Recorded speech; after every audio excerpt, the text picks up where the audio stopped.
Hi, I'm Casey Lown with Strategic Mortgage Solutions. I'm here with Luke over at Oregon Home Inspections.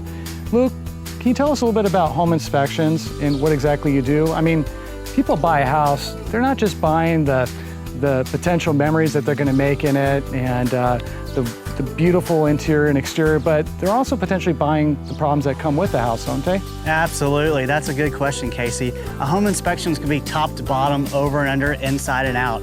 We're gonna get on the roof, look at the shingles, go around the house, look at the siding, the foundation. Gonna crawl under the house, see if there's a vapor barrier, look at structural and plumbing and electrical issues under there, as well as go into the attic and look for the same issues up there. We're gonna run all the major built-in appliances. We're gonna check the heating system, the water heater, as well as take off the cover on the electrical plant out and see what's in there.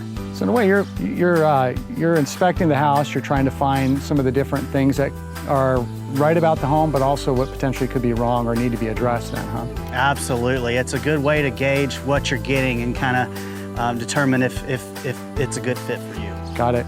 So when you mentioned electrical, what do you look for in electrical? Like, do you look at the panels? What is it that you're looking at electrical for the house? Yeah, there's quite a few things we look in there when we take the panel off. We're looking at the wire sizes, the breaker size. We're looking for proper grounding and bonding of the electrical panel, as well as any double taps in there. Interesting. And with when you crawl under the house, what are you looking at for under there? Oh, you know, we crawl under the house, usually that's what we call the fun part. And when we go under there, you know, obviously we're looking for pooling water, a vapor barrier, any mold, dry rot, termites, any kind of thing that could cause problems, plumbing and electrical and obviously structural.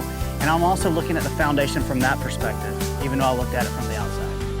Yeah, I've never really wanted to crawl underneath the house. It's pretty dirty down there. Yeah, nobody does. How about when you're on the roof? What do you look for up there? Well, the roof, you know, obviously one of the most important things is it keeps us all dry and warm in the wintertime. And there's a lot to look at up there, and those shingles are a big part of that.